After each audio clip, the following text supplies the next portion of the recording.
Hello and welcome. My name is Tracy, and today I'm going to focus on the lower back. Specifically, we're going to be looking at some yoga poses and some stretches that can work into releasing tension or even pain in the lower back. Now, many people are familiar with the muscle we call the psoas or the iliopsoas. And the psoas, we have a psoas major, a psoas minor, and an iliacus.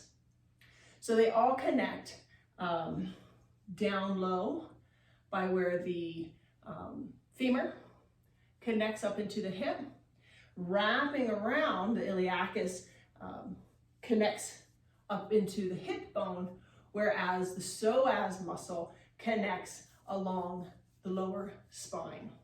So those we can feel in the front here, sometimes some issues as well as in that lower back. Specifically, I want to look at a muscle called the quadratus lumborum, the QL. And this one does not go all the way down to the leg. It doesn't wrap around into the front.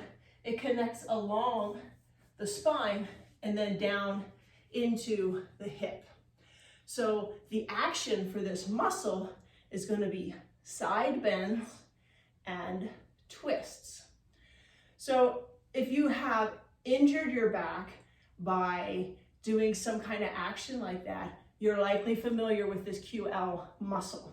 And so some of these poses are designed to help release any tension in these areas. So we're going to start off on the ground. I want to keep the center of gravity low so we don't have to worry about balance at all while we're working into this muscle. We'll work our way up to our feet later on in this video. So starting off, we could come into a child's pose. If it's available to allow your child's pose to keep the knees together so that the belly lays on the thighs, it'll offer a little more release in the lower back. Oftentimes, if we let the knees go wide and sink down, that's a little more focused into the hips. So you can play around with it. You can even lay a blanket over the thighs if that helps. But our goal here is to just lengthen into the lower back where that QL muscle resides. Now, if we want to bring in a little bit of twist here, we can come up to a tabletop and slide one elbow all the way through, dropping the shoulder down and turning into a twist. Now be mindful, the way to keep this twist along the lower spine is to ground into the knees. So we want to keep equal weight in the knees. Otherwise, what will happen is the hip will turn up, this knee will kind of lift a little bit, and now all of the twist is up high in my spine. But if I ground into my knees, keeping my hips squared to the floor, now this twist moves all the way down the spine. All right, coming to seated, if we want to move into some more twists or even side bends, this is a great way, especially if you are having some active tension or pain in this muscle. Sitting in a chair just as easily. And what we want to make sure that we're doing is keeping the sit bones grounded, so pushed in, so that we can feel the spine get tall first. And then using the fingertips or the hand to help support and keep the lower side lifted as we come into a side stretch. You can just try that out. Another option is a twist here. And the idea again is that we press into the sit bones and the top of the head stays reaching towards the sky as we find our twist. Wonderful. All right, we're going to take it up to the knees. So we're going to work by building the center of gravity up further from the ground. Keeping the knees under the hips, I'm going to take one leg and reach it off to the side. My foot's going to stay flat into the floor, toes pointed forward. This knee is going to stay underneath of the other hip. So double action here. I can come this direction into my gate pose, feeling that nice lengthening. And another action, keeping my hips stayed forward in line with that straight leg, reaching out and feeling some lengthening on the opposite side. All right. And always do it on both sides. Even if you only have issues on one side, give both sides a little love. You can spend a little extra time on that side that might have a little extra tension, maybe even give a little bit of support. All right, we're gonna move up to the feet now.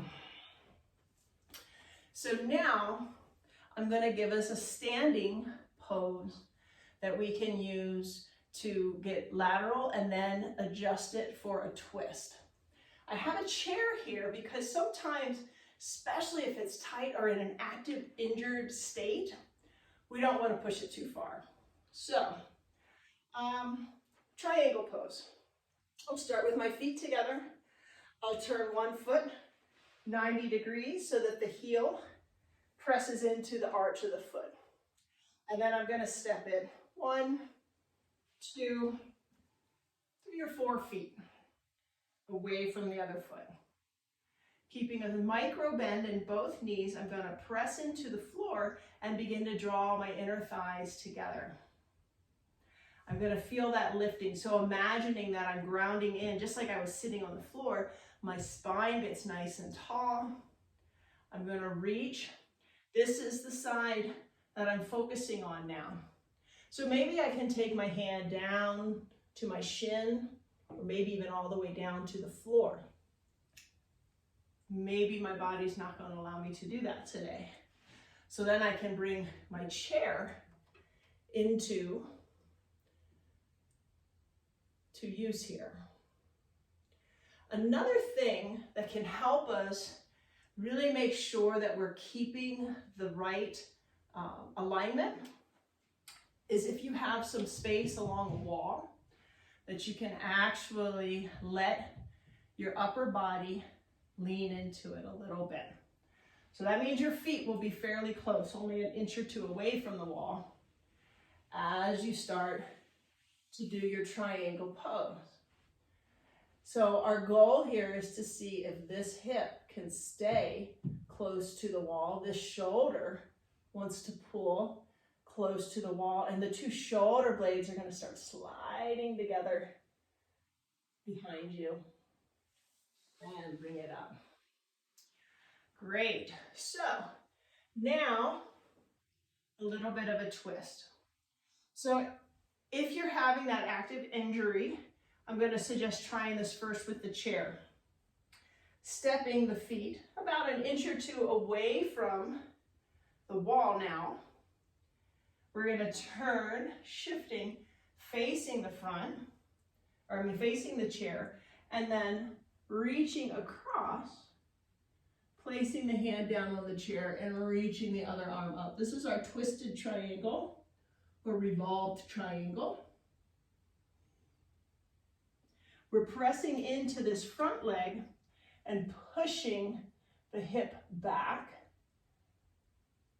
even though we're keeping the whole foot connected here. Great.